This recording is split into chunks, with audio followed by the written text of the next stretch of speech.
Nanone nk'ibisanzwe ngo uhaye ikaze wowe wahisemo kubana natwe muri ibiganiro byacu bitandukanye bica kuri chaîne yawe. Nk'ibisanzwe rero kora subscribe kugira dukomeze tubane neza twubaka umuryango mugari wa YouTube channel yacu. Iyi ngiyi ni Big Kingdom turiho. Aka kanya rero reba ko neza ko wayikoze cyangwa uwakoze icyo bita all notification kugira ngo ujye ubona ibindi biganiro n'ayandi ma update atandukanye.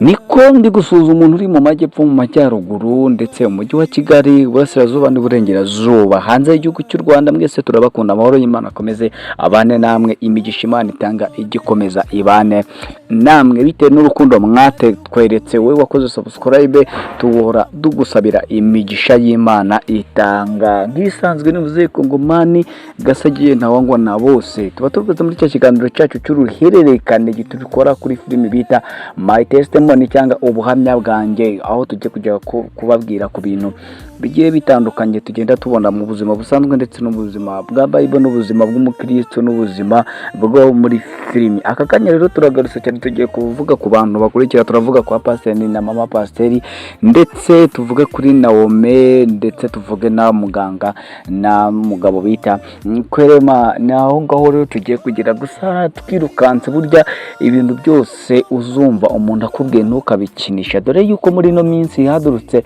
abahanuzi b'ibinyoma. Ariko burya umuntu nakubwira ikintu mbere yuko ugihakana cyangwa ugipinga, jya ubanza ugitekerezo wibaza impamvu yaba akubwiye icyo kintu. Niyo mpamvu aka kanya tugiye guhita duhera ku mugabo bita Kirema. Ubukene bwamuhumije amaso ndetse ubukene bwatumye akora amakosa menshi cyane. Mu Kinyarwanda rumugani uvuga ngo amabura kindi yatumye umugabo yiba ibiryo.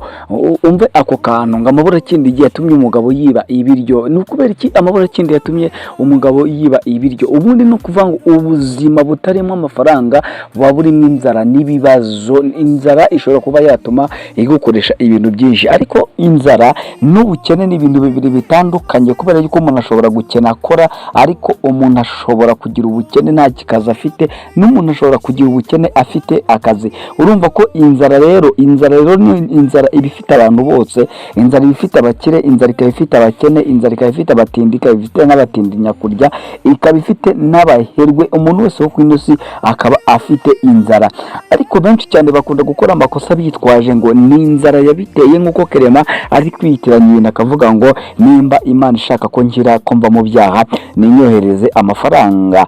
Benshi cyane tujya dukora ibya amakosa tuvuga ngo nta yandi mahitamo, ariko buryo umuntu agira amahitamo arenze igihumbi mu maboko yiwe cyangwa imbere yiwe. Kirema rero ari kwitwaza ibintu byinshi cyane, kubera yuko urabona ko ajya kubana n'uno muganga cyangwa mbere yaho baryamana yajyaga ajyayo kugira ngo amwishyure amafaranga. Hari abantu benshi banga gukoresha imbaraga zabo kugira ngo babone ibyo barya, ahubwo bakumva yuko bazaba parasite cyangwa bazajya ahandi hantu ku parasitayo babone ngibyo barya. Bagakora amakosa menshi cyane kugira ngo babone ibyo barya, bavuga ngo nta yandi mahitamo, n'Imana irabizi. Imana yadushyize inzira ebyiri mbere yacu, ariko iduhereza amahitamo arenze abiri. Ni ukuvuga ngo iguha inzira yo gukora ibyiza, inaguha inzira yuko wajya mu bibi, ikanakurika ukanabijyamo. Ni ukuvuga ngo Kirema aka kanya ntabwo yakagombye kuba ari muri ibi ngibi, bitewe n'uko Imana yamwoherereje impano ikomeye cyane. Reka nyibabwire n'uko yaje mu byaha. Uyu Naome ni umugisha wari ukomeye cyane kuri Kirema wo kuba yava mu bukene, wo kuva yava no mu butindi cyangwa no mu bushomeri, kubera yuko Imana ari ibashyize umwana mw'imbere cyangwa ibahaye impano y'umwana. Kubera ko Imana imaze kuguha umwana iguhereza n'ikizamutunga iyo ufite urukundo. Mu rukundo Kirema akunda Naome we bitewe n'ibyo yamukoreye no kuba aka kanya ari kushuragira cyangwa yarirukanwe mu rugo, byaratewe nawe kandi bigaterwa nawe batabyumvikanyeho. Ni ibibazo kuri we, ariko Kirema we yabikoze kubera ko yamukundaga. Abenshi n'abasore bakunze gukora amakosa ati kugira ngo umukobwa atazancika, reka nshaka uburyo ki turyamana mutere inda. Nyamara yamara kumutera inda ugasanga ibibazo bibaye urudubi cyangwa bijemo imibare. hanyuma y'ibyo rero iyo agifata uno mukobwa akabwira muganga akamubwira ko atamukunda, dore ko muganga yari afite undi muntu umukunda cyane bita uriya musore wamukundaga cyane wakundaga no kugenza amagambo, ariko nyine muganga wehe ibyo ugiwe byose ni mekanike nta no gukizwa kubirimo, dore yuko nubwo ari umuganga ukora ibikorwa byiza yatweretse n'umutima mwiza, ariko we umutima wiwe ntawe uhari ahubwo nuko yanze kwisiga amaraso. Ariko burya twamaze kumenya uwo ari we cyane, dore yuko yagiye mu bapfumu kugira ngo ashake uburyo ki yabona urubyaro cyangwa ikindi, ariko yirengagije ko yagiyeyo afite umugabo yakagombye kuba aho urukundo, none atangiye kugezana ibintu byinshi bizatuma none mugabo abipfiramo. Ariko Clement amahirwe yagize nayo ndi kubabwira nuko yagize umumarayika Imana yamwohereje mu buzima bwiwe bita Nawomi, dore yuko mu gihe umugore yaratangiye imigenzo yiwe, Nawomi Imana yahise bimuhishurira, si ugusenga arasenga, amaze gusenga umugore abura amahoro, atangira gushya, atangira gukubitwa udukoni tw'Imana tuvuye mu ijuru duhita tumuhondahonda mu bitugu, ibintu bitangira kumugatangira kwishimagura. Nyuma yaho rero nuko yahise asaba umugabo, maze cya Clement nacyo kimpumyi kitatekereza cyane abarakiragiye kiravuga ati amen, umugore kobwa ahita ahagarika amasengesho. Ikibabaje rero nuko mu minsi isanzwe cyangwa mu buzima busanzwe ubundi umunyarwanda avuze ngo umuhana avayo n'umuhana ajyayo, bitewe nuko udashobora kuba wamuhana ngo agiyeyo bibe byamukundira. Ubundi hari abantu babiri batagomba kugirwa inama ngo bayumve. Umuntu ushonje ukumugira inama biba bimeze nko kuyita inyuma yahuye, umuntu wakunze nawe kumubwira inama yo kureka icyo yakunze biragorana cyane, ni nkuko utagira inama umusazi. Bishatse kuvuga ngo rero uyu Nawomi ibyo ari gukora byose ari kurwana urugamba, ingamba zibiri, ari kurwana urugamba rwo gusengera n'umugabo wita Clement ari we umugabo w'umwana wiwe nubwo atamukunda we, akaba no gusenga ubuzima bwe kugira ngo butajya mu kaga. Nyuma yuko rero uwo yari amaze gusenga, Clement yanze gutega amatwi yumve, burya ngo baca umugani ngo amatwi y'ihene ngo yumva ari mu kabindi cyangwa ari mu gakono, cyangwa bakavuga ngo amatwi y'ihene yumva atetse. Ni ukuvuga ngo rero impamvu amatwi y'ihene yumva atetse, umugani babuciye bayembere nk'urugero ngiye kubahereza jya kusobanura nk'ukuri, ahubwo utekereze kuba waruragiye nk'ihene, igahene ikahita ijya mu myumbati, ukavuza induru ikanga, ukayikubita inkoni igasubirayo, nyuma yaho ikarya imyumbati myinshi bikarangira ipfuye. Ngaho nguko nuko rero bajifuze uwo mugani ngo amatwi y'ihene yumva ari mu kabindi. Clement nawe rero amatwi yiwe ari mu rupfu, kandi amatwi ari mu rupfu ntajya yumva. Baranavuze ngo umwana tumva yica inyoni itaribwa. Uyu Clement rero yariye n'inyama itakagombye kuba aribwa, kuba ari kuryamana n'uno muganga. Uyu muganga twamaze kubona ko imyuka mibi bamaze kumutekeramo ibaye mibi cyane, kandi yakagombye kuba yatuza ahubwo akibana na Clement, kubera ko Clement yari kwemera kubana nawe akaba yanamubyaraho abana, maze uyu muganga nawe akaba yakibonera umwana wiwe. Ariko uyu muganga umukunda yaramwanze, ajya kutamukunda, kandi gurya ubukunde ugukunda kubera ko ukunda aba yikundira abandi. Nuko biba bihagaze. Bundi buzima bwa muntu n'ubuzima bw'ikiremwa muntu bwose ni bumwe, ufite ukwirukaho nawe ufite ukwirukaho, mwese mama ufite ishene. Niyo mpamvu iyo ufite umutima mwiza w'urukundo, abo bantu bose ubayobora mu nzira yo gukizwa, bose bagakizwa bakaba nk'umunyago wawe. Niyo mpamvu rero n'ukunda umuntu uzamukundira Imana, niko abarakore tuvuga cyangwa basigaye baririmba ngo niba unkundire Imana winkundira ibindi bintu byose, kuko ibyo bintu byose birashira, ariko Imana yo ntabwo izigera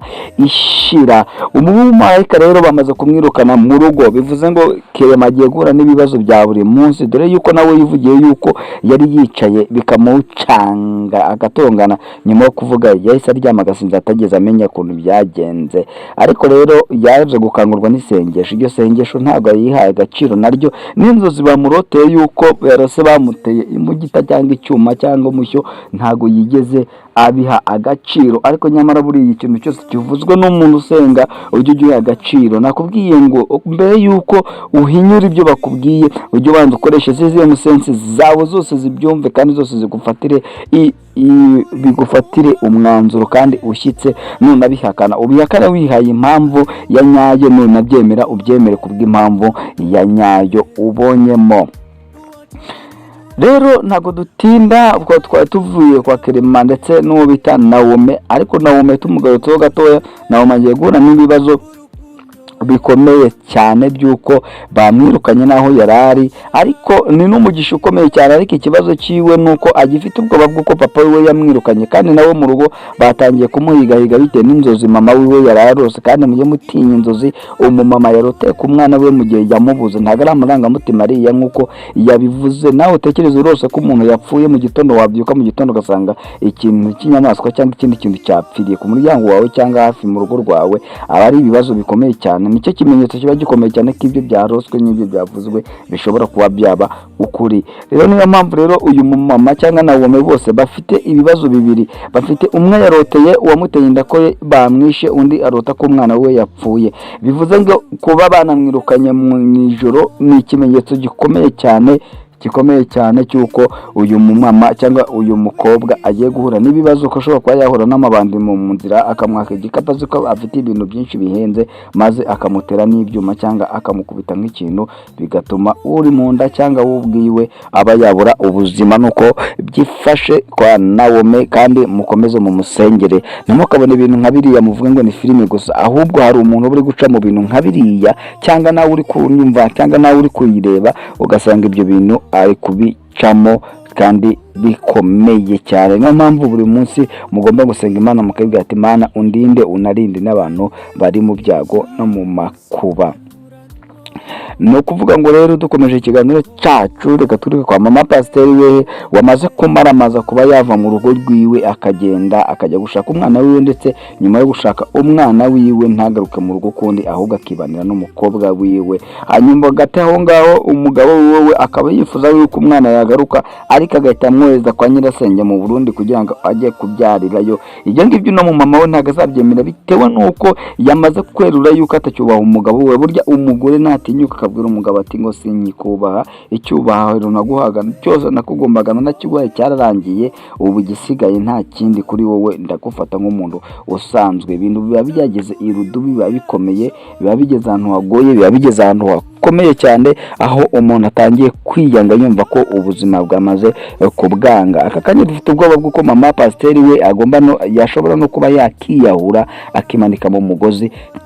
Tuzi kuzo biza kugenda. Imana gusa ikomeze ibane nawe, mu gihe uno mugabo nawe afite ubwoba bubiri. Afite ubwoba nubwo yakomeje, afite ubwoba bw'uko umwana we ashobora kuburiramo ubuzima. Afite ubwoba bw'uko umwana we ashobora kuba yapfa, kandi yaramwirukanye mu rugo azi ko ari ibintu byoroshye bikaba bimaze gukomera. Naho ubwo ari kwicuza, nubwo abagabo badakunda kugaragaza uruhande rwabo, kote febure yabo idakunda kugaragara nk'abagore, ariko yatangiye kwicuza, kuko nayo mama pasiteri bajya kubikora byose bari babiganiriyeho kandi babyumvikanyeho ko umwana agomba kuva mu rugo akajya kubana na Clement wamuteye inda. Ariko ubu ngubu byamaze kuba urudubi. Ese biraza kugenda gute? Birarangira gute? Uno mupapa bari gushyiraho igitutu kugira ngo bigende neza, nuko azana umwana, ariko natamuzana biraza kuba byaba bibi cyane. Imyuka mibi rero igiye gutangira guhangana. Iki ni cyo tugiye kubona icyo bita supernatural, ndetse tubone na Holy Spirit zose zigiye kuba zihangana, kandi zihanganira ku muntu umwe gusa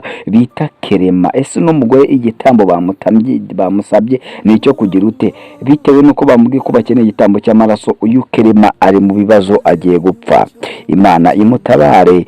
Rero nawe uri kureba iki kiganiro cyangwa ukaba ukigejeje aka kanya, ufata umwanya wawe uduhe igitekerezo cyawe cy'uko ubyumva, ukore na subscribe, ugisharinga kigere kure, ubutumwa bugere kure, bwumvikane n'abantu bose, kandi tukomeze dutere imbere tuzamura iby'iwacu i Rwanda ndetse no hanze habo tubibageze babimenye. Ngiye reka sake muze ku ngomani, rero kutakuza subscribe n'ikora, uraboteye inkunga ikomeye cyane. Imana ibarinde, ibahe ibyo mwifuza byose. Amina. Kandi mu bushuwe urukundo wera, ziko umugisha uri kuri wewe.